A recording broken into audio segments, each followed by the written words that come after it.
Alright. There we are. Let me actually turn on the lights, because this looks interesting at the moment. There we go. That is somewhat okay, but we've got more lights. Hold on.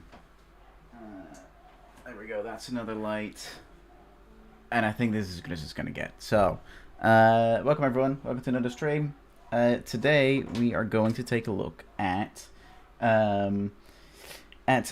designing a good concept. Something that I have been taught to do in my 6 years doing design things now, and I say that, but I mean in my actual design university, where I graduated 2 years ago, and I've been working for AAA since. I still do at the moment, which is actually a good moment to quickly say my opinions may or may not, and most likely will not, reflect the opinions of my employers. So that's just a heads up. But today we're gonna have some fun, because what I like to do, because even though there's like one game I work on, there's one game I develop during these streams, I do like to keep my design muscles nice and stretched and relaxed, and making sure that I keep them up to date by just designing random concepts from time to time. These concepts can be used by anyone. I don't really care. They're not my concepts. We make them together. Anyone can use them. And so in a moment, we're going to take a look at the concept we've been working on, and we're going to develop it further because, and as you might have seen on my YouTube channel, in case you've already seen that, but maybe you've seen a different stream previously, as you might know, there are a lot of areas where you can go entirely wrong when making your concept, which means that ultimately, if you start the wrong way, you're going to end up with a concept that is overscoped, that is, or even if you get that far, that's just not very well thought out, or that's inconsistent, or that just has holes left, right, and center, just any kind of direction you want to go in, or any way you want to say it. There's going to be major issues with the concept, meaning there is going to be major issues with the game, meaning most of the time, 99 out of 100 time, it means you won't be able to finish the game, and even if you do, it means you'll be disappointed because people won't like it very much. And that's a shame, because all of the mistakes are incredibly easy to actually avoid. It just takes an extra step in thinking, right? So all it takes is a few extra steps here and there in your process, and then you're going to be right as rain. Your concepts are going to be amazing. And equally, you're going to notice that with every new project you pick up, your designs are going to become more and more consistent. And the reason why I keep hammering on that is because consistent games make good games, right? Consistently designed games. If you look at just a random grab of popular games, if you look at the Hitman series, incredibly consistent throughout the entire series, which is why it's so popular. Look at The Last of Us, look at Super Mario Brother, look at, I'm trying to mostly find series, Uncharted, the Batman games, not all of them, but most of them. The Lego games, that is quite an incredible example of how consistency can make for good games. And so, that's why I want to hammer on consistency when you are designing your concepts. So, my question to anyone in chat is, how are you doing today? I hope you're well. Let me know what you're having trouble with. If you have specific questions, let me know. Not a problem. Let's talk about it. Let's answer them. And whether that's questions about me, about game development, about my game project, about your game project, about something you're running into, a problem you have, it doesn't matter what it is. Just ask the question, and then we can chat about it. Okay, I think I've said most of my little introductory speech, as I like to say. So I'm gonna have a sip of drink, and then we can get started as I press this button here, changing the screen. Magic. All right, so last time around, which was a little over a week and a half ago, or almost 2 weeks ago actually, I see it on top of the screen, 13 days ago. Let's see, we did, let me just make this go into full screen mode. There we go. So it's nice and full screen. Everyone can see it. There we go. We called this concept design sesh, and we already made some choices because there was 3 concepts that we could choose from. We had the Diana Burnwood simulator, which for those of you that have played the Hitman series, you know who Diana Burnwood is. For those of you that haven't, Diana Burnwood is your handler in the series, and she gives you tips and tricks, and she kind of guides you through the story. But in terms of what the game concept was, it was you're guiding your very own hitman to his target by looking through cameras and analyzing intel and listening into conversations, right? So you're basically on the other side of the screen, which could be a very interesting concept. The second concept we had was just a 2D platformer. But it's a 2D platform where you have to build the levels for the character. The character is an AI character, whilst they try to reach the end, right? So it again flips it around and it says, okay, instead of being the main character jumping through the levels, you are the one making sure the main character can even make it through the levels, right? You're kind of like an omnipresent being, ensuring the safety of your main character. And then the last concept was ZTD, Zombie Toolship Designer, which is a horrible title and something we'll definitely improve over time. But essentially, you are the weaponsmith in a zombie apocalypse, entirely bound to your own shop, designing and providing weapons to survivors, right? And so with the chat, we decided that that's the one we want to go for. That's the one we want to focus on. And so we started working, right? Because we had this one chosen. Now, this is not much of a concept. This is a sentence that could be a game, right? It's very far from a concept at the moment. And so the first thing we have to do is we have to start looking at our reference games. Now, we discussed this a little bit during the last stream, because your reference games are essentially like a mood board, right? It's the place where you get inspiration. And I have a side note on this, something I'll make a larger video about in the future. Reference games make sure that your game can be original or innovative without you trying to be so, right? Because if you're trying to be original, I'm just gonna say it, all of the time, your game will be bad. Because no game that ended up being original or that ended up being innovative started as such, right? The people that made Portal never went to themselves, oh, we have to make an innovative game. Or the people that made Half-Life, same people, but or Minecraft or Stardew Valley or God knows, just a whole bunch of games that are like really, really, really well received. None of those people started with, I have to make an original or innovative game.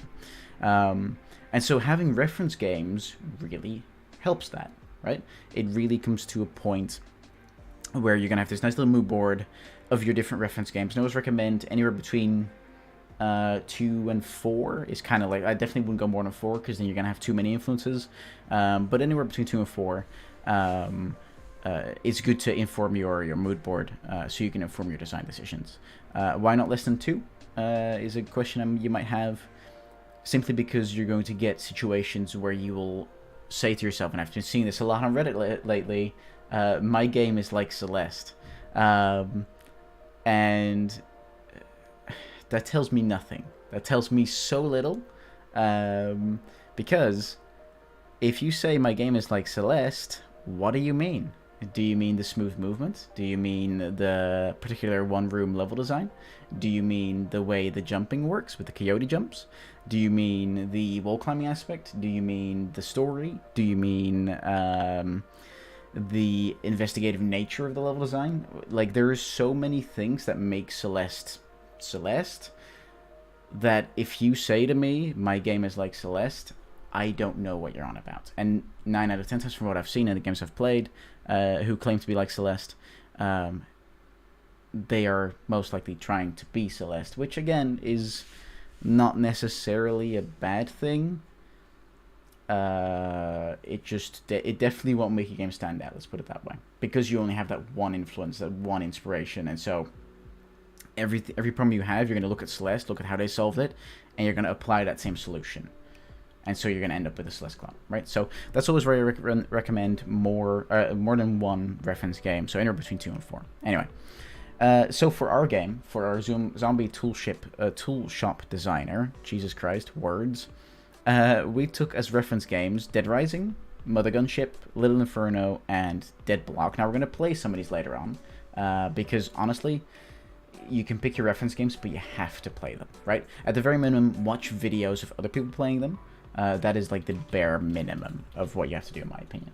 And I'm just going to quickly turn down some of the music because it was a little bit on the loud side, for me anyway.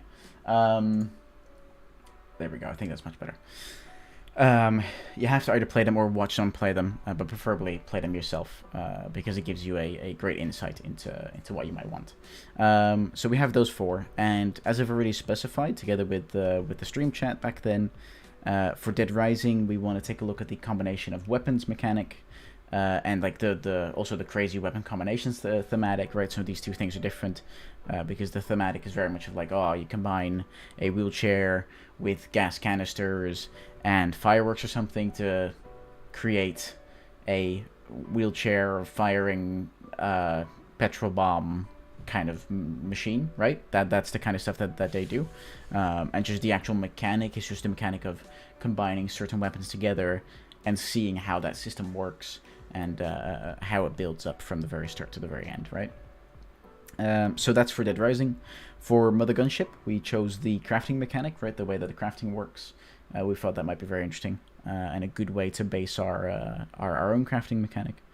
For Little Inferno, we took two inspirations, namely the writing style and how combining certain items can have certain effects on the outcome, and how like the discovery dynamic kind of works.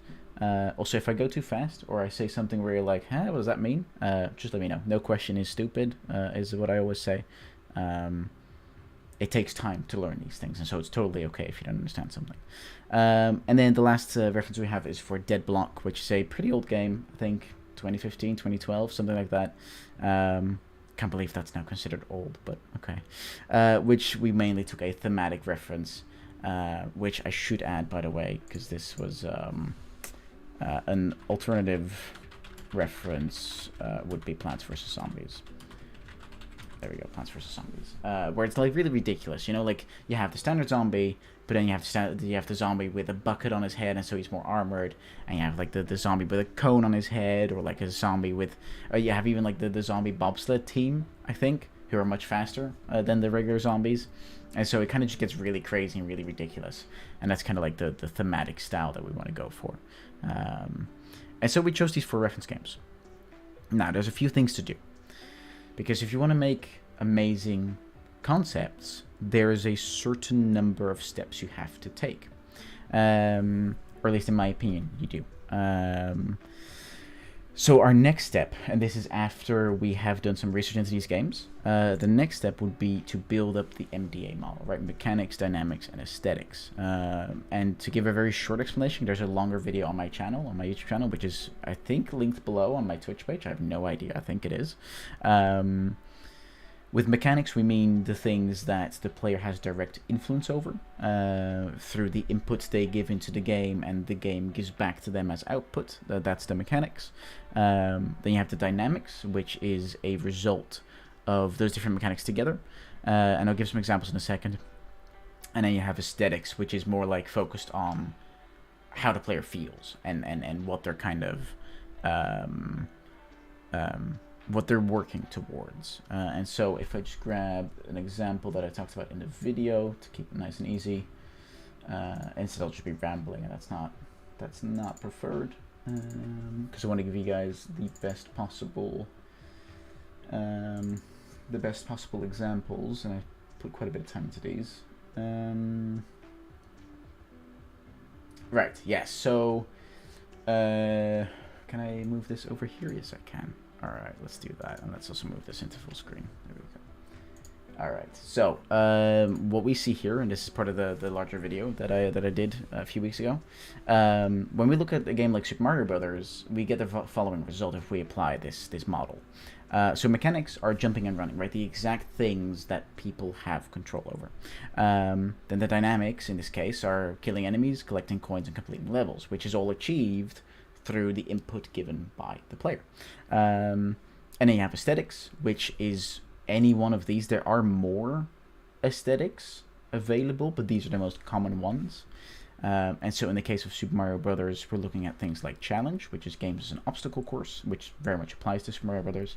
We're looking at discovery, which is games as uncharted territory. The first time you play through Super Mario Brothers, like going through all the different worlds, beating all the different bosses, definitely discovery based.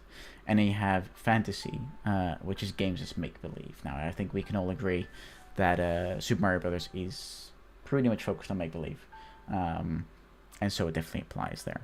So yeah, so that's something that we need to focus on after we've done some research, but this is just a quick heads up on that.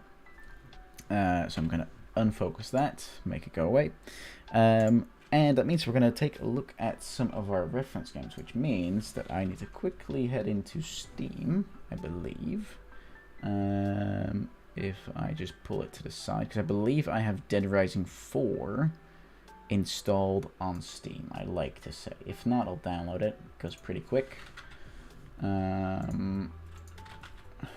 Yes, Dead Rising 4. I don't have it installed, but 70 gigabytes, give it half an hour, it'll be done. Oh, 15 minutes apparently. Cool.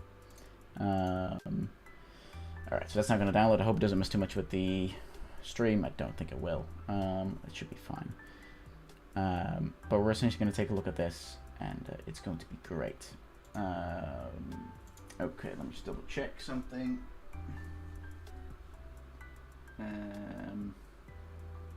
Right. There we go. Awesome. Okay. All right. Ooh, God, don't slow it down there. Right. That moment when your phone almost falls off the desk. Right, because what I want to do, and for that we need to go out of unfocused mode. We have to go Dead Rising 4 weapon combos.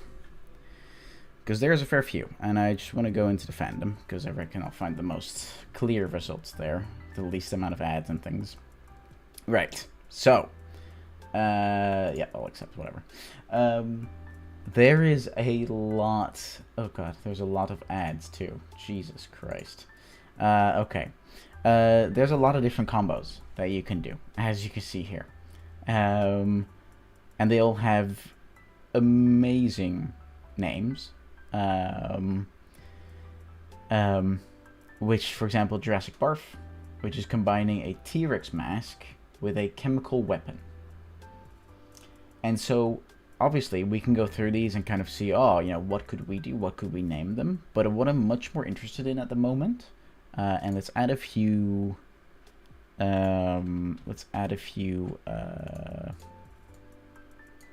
slides.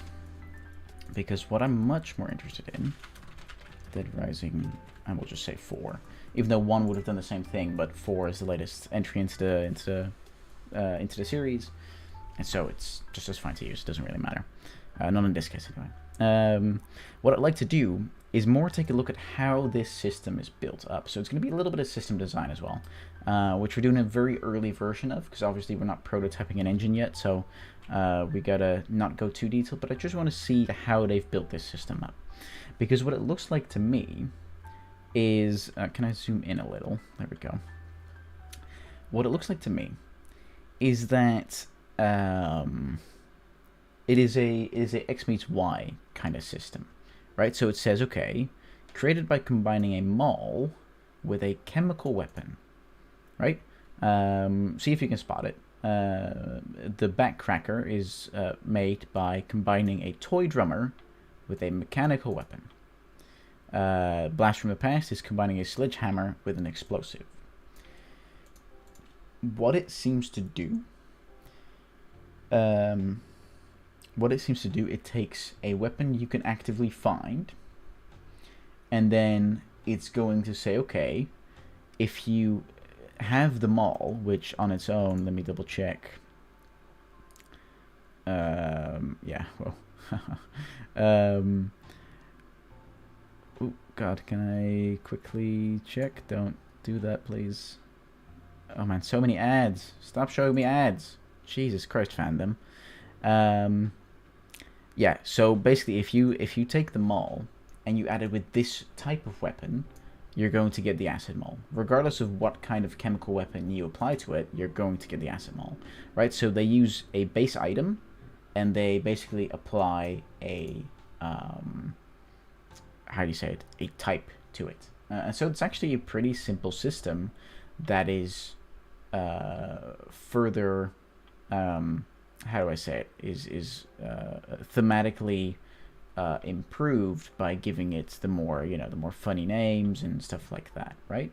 And so of course it gets pretty crazy, because at some point you get, combining a Triceratops mask go away. Combining a Triceratops mask with a chemical weapon, which gives you the flaming helmet, right? And this is just for the melee stuff. We also have stuff for ranged, which is, let's see, what a ice chain gun, a snow cone maker with an electric weapon. Stop showing me ads, please. My God, I need to get an ad blocker or something, because Jesus Christ, this is something. Or, you know, a ornament gun by combining a t-shirt launcher with a novelty weapon, right? And so it gets pretty crazy. So what I like to take away from this is a very simple system, right? Where we say, okay, we're looking specifically into the combining weapons mechanic. I need to mechanic, there we go. It auto-sizes, very good. Because what it looks like is you combine one item with a certain type of weapon to create a new special weapon. And so this means there are 2 tiers. Well, actually, hold on. Let's swap this around. And this is a very iterative process, right? So it's not something that you write down once and then never look at again. This is something you keep looking at. So there are 2 types of weapon. No, actually, I should say this differently. There are 2 ingredients to the combinations of weapons. Number 1 is a base item, a type of weapon, right?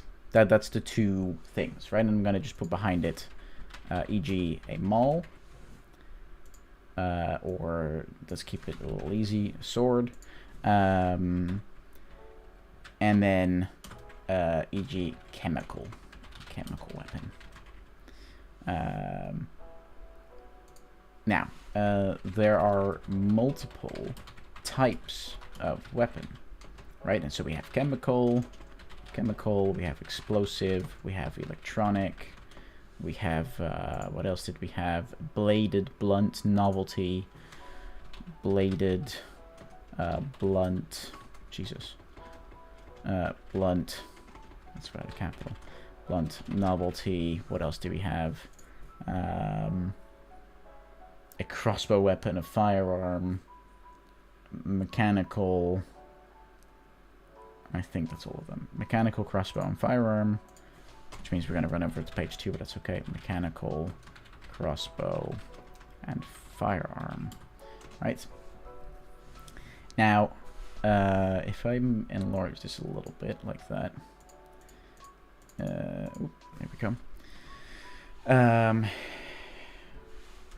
When combining these 2 ingredients, the player gets a whole new special weapon.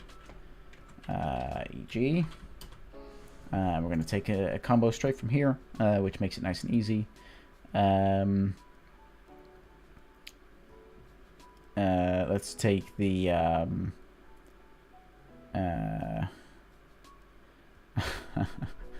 the bomb. Excellent. I love that creativity. E.g., combining what was it again? Combining a holiday cracker with an explosive weapon. Combining a holiday cracker with an explosive weapon. Right? So we're just going to put behind this for our own clarity. This is item, and this is type of weapon. Equals the bomb. Right? Nice. Steam has finished downloading Dead Rising 4. Very cool. Thanks, Steam. And so we know all this, right? That's kind of the idea. Very cool. Okay. So we know all this. Then the next step that happens, but I need to double check that. I probably need to double check that by playing the game, I reckon, because I'm just checking if there's any information here. There is. Okay, cool. Nope, I don't want your ad. I don't want this ad, and I don't want that ad. Jesus Christ. Right, so the Bonbon is a combo weapon in Dead Rising 4. It is a melee weapon made by combining a holiday cracker with any explosive. The blueprints can be found inside of a barn at Tom's compound, making it inaccessible until Case 2. The Bonbomb serves as the more explosive version of the holiday cracker. Compared to the holiday cracker, the Bonbomb has a longer fuse, can be impaled into zombies, and has a way larger blast radius. It also works similarly to the Electric Wreath, except that instead of electrocuting zombies, it explodes, killing everything inside the blast radius. It has a special effect of spawning toys whenever it explodes, similar to when the holiday junk spawns certain weapons wherever it makes contact to a zombie in each swing, right? Now, this does not tell me... no, this does not tell me whether how these run out. So there's a few questions here, right? And let's add that onto a next page. Because what I'd like to do is I'd like to say there's a few questions, right? And I'm just gonna slightly shorten this so I can add this here. We all know this is Dead Rising 4 now. So how do the weapons run out? Is it ammo based? Is it actually, let's be a little bit conservative with space. Is it ammo based or based on durability? Durability, right? Well, what is it based on? Then additionally, another question I have is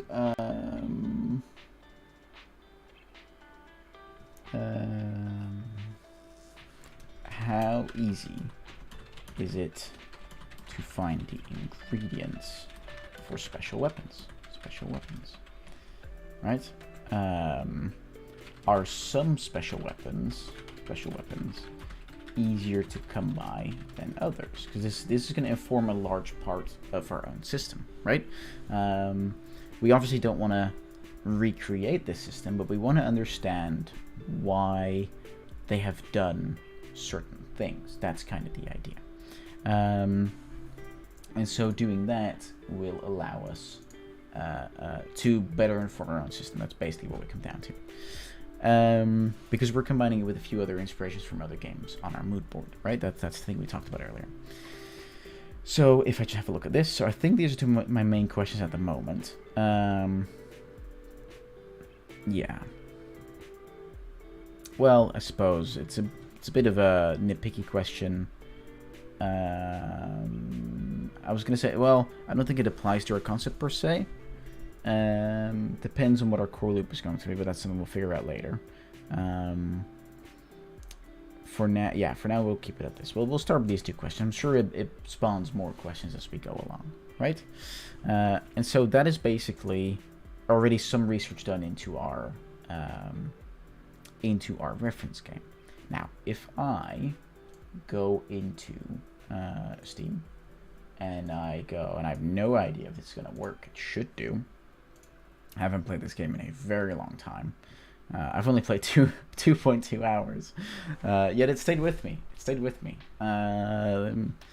Because I did think it was a very good game. I don't know why I never came back to it. I must have just not at the time, but you know, good old Capcom. Actually, I didn't actually know Capcom made this, to be honest. I thought it was someone else. Alright, now we are gonna tighten up the graphic settings real quick because I want to give you guys a smooth experience. So options, visuals. I hate this UI, man. It is really bad. My god, let's put this to medium. And everything else is kind of fine. Medium. Mirror quality, I don't really give a shit. Bloom can go off, I don't really care. Let's have no volumetric lighting. And the rest can all stay. The rest is all fine. Yeah, I think that's all good. Alright. Oh, I really, really hate this this UI. I also can't hear the game for some reason, but I also can't hear the actual music anymore, so that is mighty interesting why that's happening. Yeah, now I can't hear it again. It's almost like sometimes my headphones just detects too little sound, and it's just like, I'm out of here. Okay, alright. Oh shit. Subtitles on, obviously.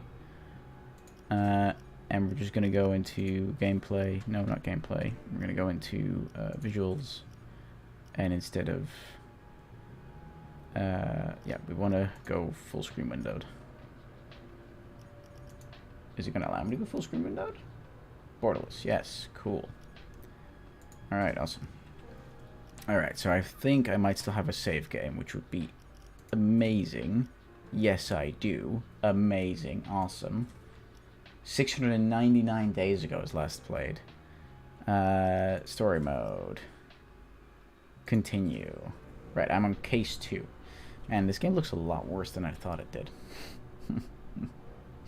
Does not look nearly as good anymore, which is incredible. Alright, so I've already got a few things. I have a shield, and I have a flaming mace of some sort. Let's take a quick look, see what... Oh, here we go. So we got a few combo guides. So we have Slicing Beauty, which is a propane tank plus a melee weapon. Cool, and it shows you in stars the amount of damage that it does. Then we have the Equalizer, which is a baseball bat and a melee weapon. And we have the Blast from the Past, which is a sledgehammer plus a explosive weapon. We have a few... The Blambo. A crossbow and an explosive weapon. So this could be any weapon or any item with the explosive trait, which is pretty good to know. I don't have any thrown weapons, and I have some vehicle things. The Kilowatt and the Warmonger. A go-kart plus a shopping cart. And a military ORV plus an ATV. Okay, alright. It does an excellent amount of damage, and this one does as well. Okay, very cool. Now, there's actually... It looks like I can do something with this. Or I have one part of... Yeah, so I have a melee weapon in hand.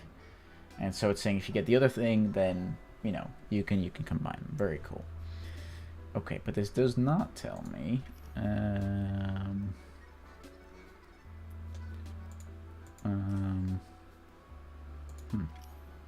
This does not tell me...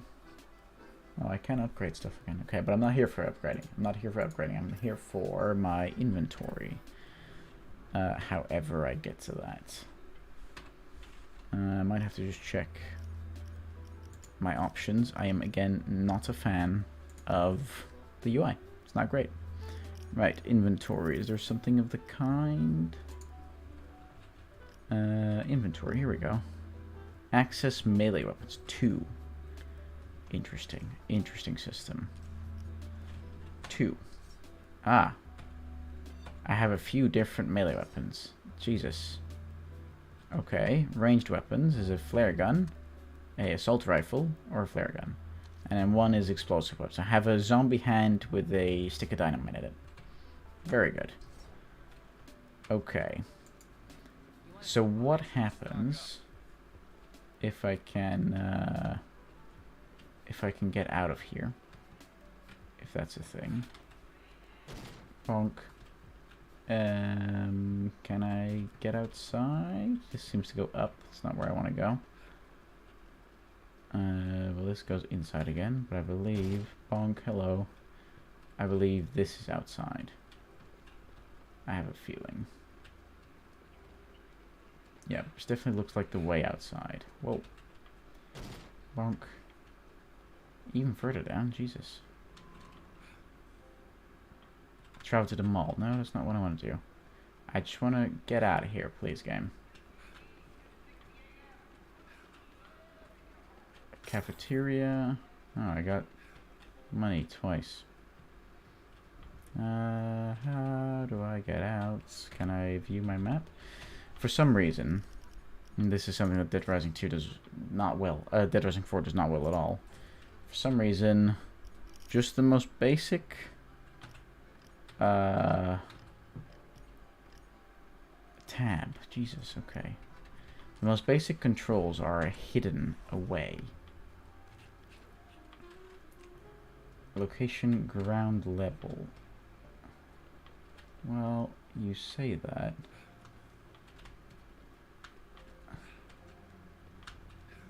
Is it out here? Nope, definitely can't leave through here. Oh my god, the controls are absolutely horrendous, so let's keep that into account as well when we make our own game.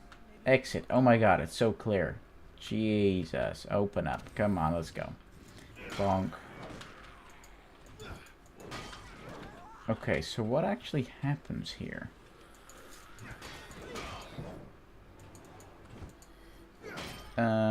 Besides the fact that I can hit through stuff. Do the weapons actually run out?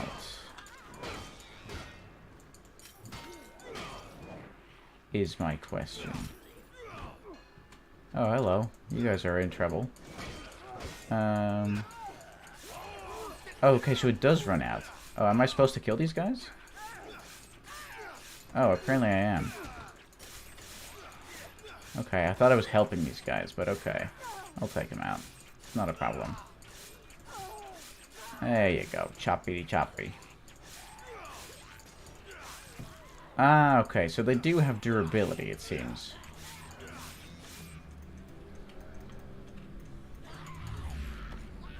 Oh, wow, that's something.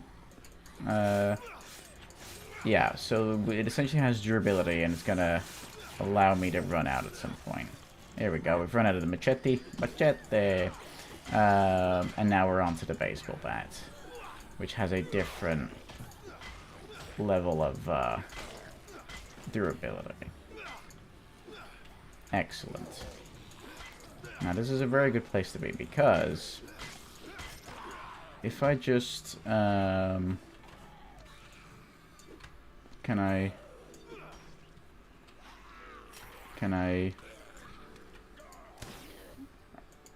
okay, well, that does something.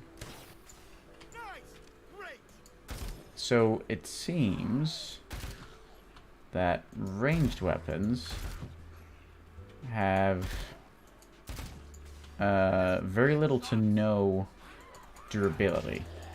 As in they very rarely lose anything.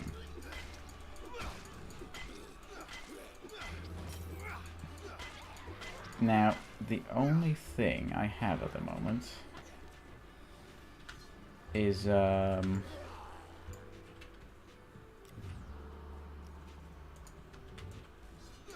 okay, is if I were to craft something at the moment, I'm missing the baseball bat. Yeah, or I'd have to do it at a crafting table, I reckon. But yeah, here we go, look. If I just find my way through here and just chop some poor bastards apart. Yoink. Okay, I didn't actually chop them apart, but you know.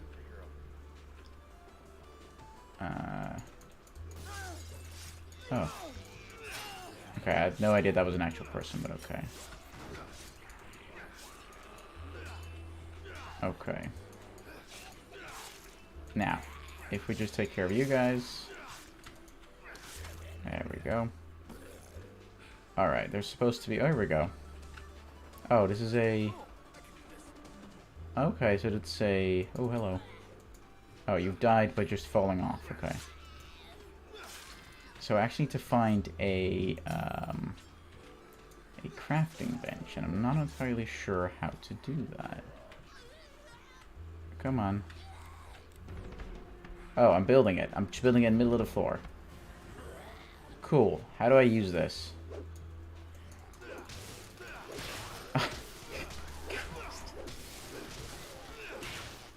Let's go find ourselves a big group of zombies and see how this works. Because it looks to me like, ooh. Hello. Oh, God. It looks to me like this would lose a shit ton of durability if we were to kill a lot of things in one go.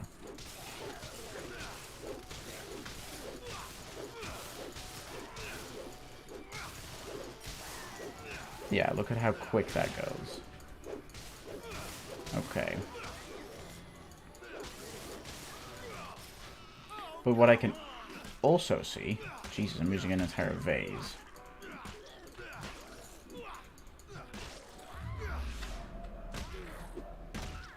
Yeah, no, that's cool. What I can also see is... I still have no idea how to throw these, by the way. But, oh, like with G, okay. Bonk. Okay, very cool. So it seems that the ranged explosive weapons work based on ammo, so to say, and the melee weapons work on durability. So, if we answer our questions that we have here,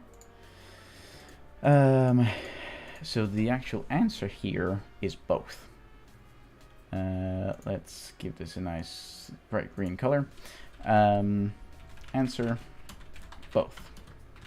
The non-combined ranged weapons work based... I should, by the way, put this in brackets.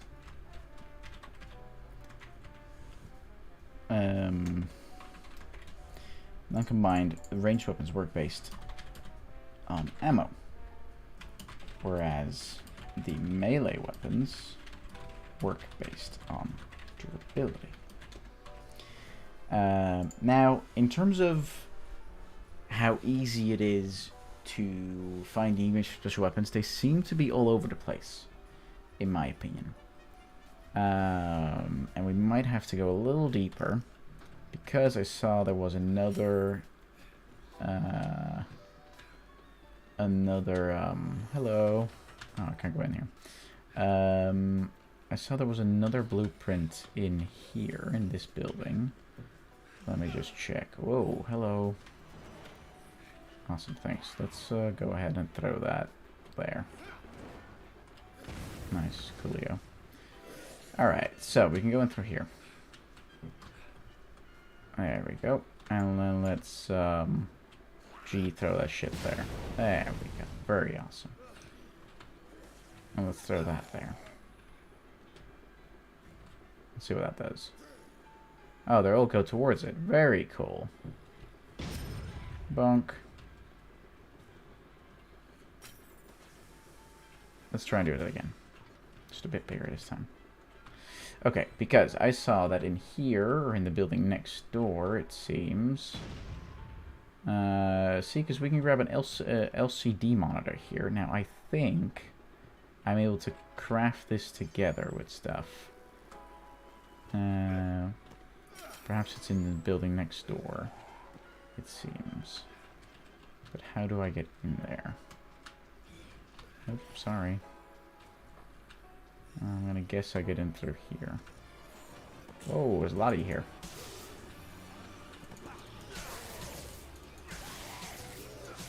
Okay. And it seems that the base weapons... for all of the base weapons, they are still pretty good. It's not like they're underpowered.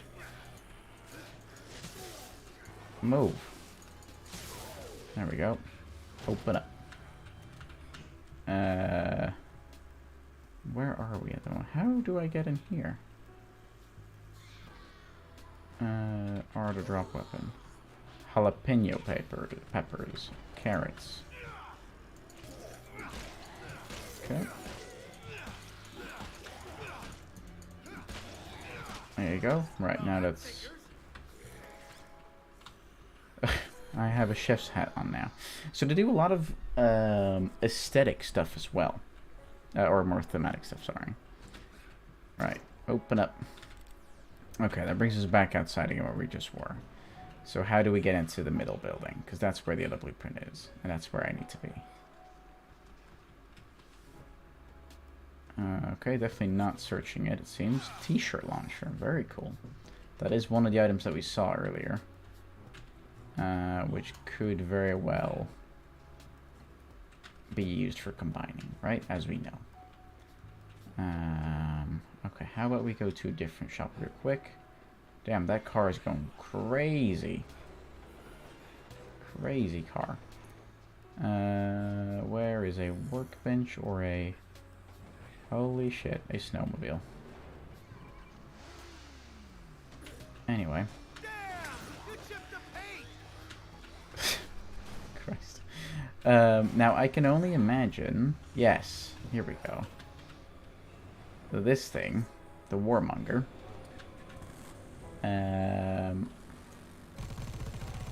So this is a vehicle you combine. Which is amazing. Because it means they not only allow themselves a combination of different weapons, also of certain interactables on weapons, it appears. Like that, for example.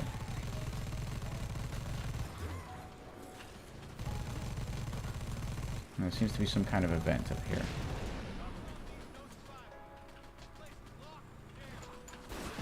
There we go. Now that still does not bring me closer to any of the blueprints I was trying to go for. But it sure shit does help. Because in here... Nope, wrong building again. Alright, because in here... Oh, what's this? A flamethrower. Oh, without an exosuit. Okay, alright. It's locked. Okay. A railgun. Oh, also cannot be picked up without an exosuit. Very cool. So there does seem to be some gating there.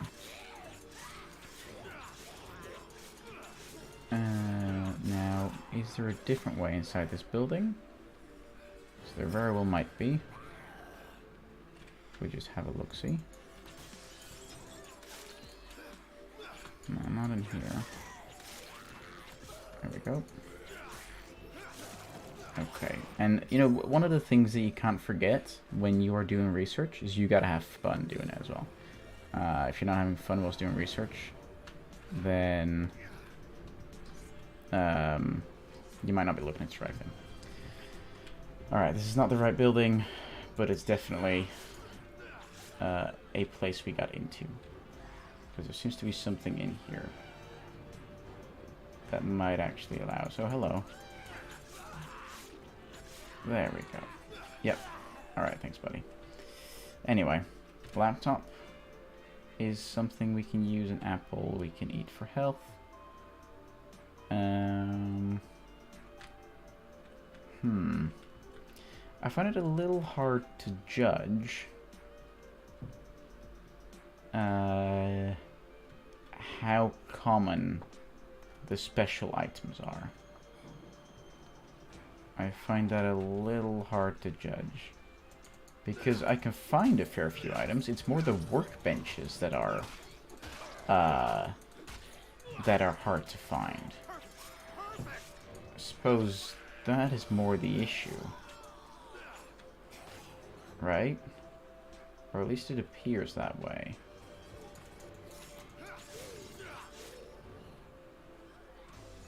Reindeer mask.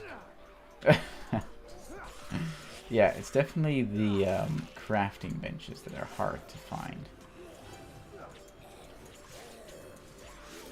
Yeah. There we go.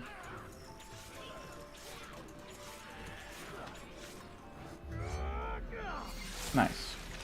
And they do quite a lot for satisfactory weapons, right? And so I reckon there's a big part, and it's something we cannot forget whilst we implement our own thing. Because the idea is that we don't go outside, right? We are not the survivors. We are just a guy, crazy, locked up, making weapons for survivors that bring him new shit, right? Food and new shit. So, the answer to this question, but it does mean that we need to, let me just, so this does mean that we need to make sure that the player can still play around with their own weapons, with the weapons they create. Because otherwise you can create very cool weapons and then give them away, but if you don't see them in action, then that might be a shame, right? That might be sad. So, what we want to do is we first want to answer this question. Like this. So we want to say answer. The special items are not that rare. Instead, the game focuses on players having to go through hordes of zombies, crafting new weapons often,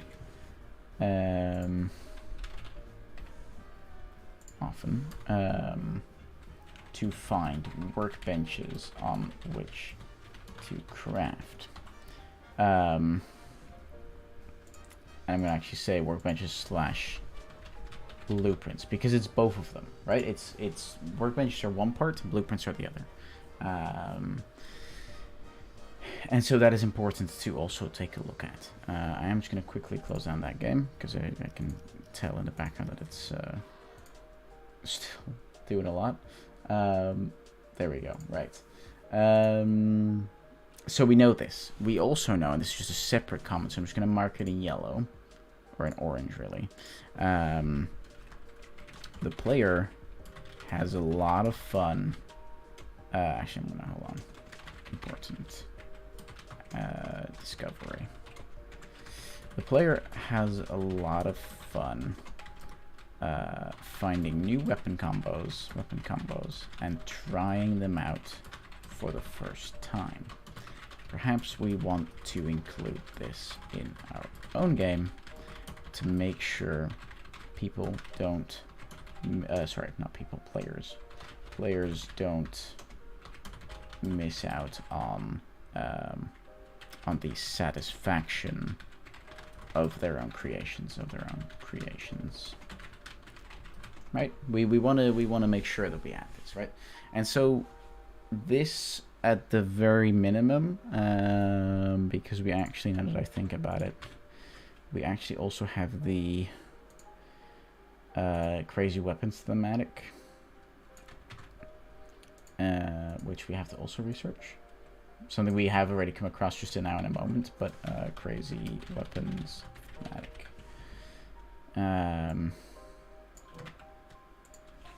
Here we go, right, like that. So like this, you were able to fill in your mood board and make sure that you create great inspirations for yourself, right? And so what I want to do, and in case you are working on your own concept, what I want to do is make sure that I'm going to do this for a few other games as well. I'm going to do that off stream because else it becomes a really long-winded thing, and I don't really like doing that. I want to make sure that if you are struggling to define your own concept, go back to your reference games if you have, and if you don't, pick some. Pick anywhere between 2 and 4, which could be 3, and go and do your research like this, right? See how systems work. Try to figure out why they work that way, right? In this case, I know they've made it, you know, the 2 ingredients system, I know they've made it this way to keep it simple, to keep it comprehensible for players, right? And easy to teach. But try and do that for your own reference games. Why has your reference game chosen to do something a certain way? If you go out and do that, and then with the questions that come up, and you go out and play the game, the reference game, and you answer those questions to the best of your ability, I promise you, you're going to find all of a sudden a lot of inspiration, a lot of creativity to further develop your game in a much more consistent way. And so I'd highly recommend doing that. I'm going to do that myself as well for the rest of the reference games. Maybe I'll stream tomorrow and we can do some more reference games then. That could very well be a thing. But for now, I really would like to... we're going to leave it at this for tonight, because I'm noticing that it is getting later and later, and I'm not feeling too sharp anymore. And you need to be sharp to really do this research properly, else you're going to miss important things. So for now, I want to thank everyone that had a watch. I want to thank for everyone that gave me a follow, that did whatever they did on my channel. You're lovely, you're amazing. I hope you'll have an amazing evening, and perhaps we will see each other again in the future. All right, thanks for watching. Bye bye now.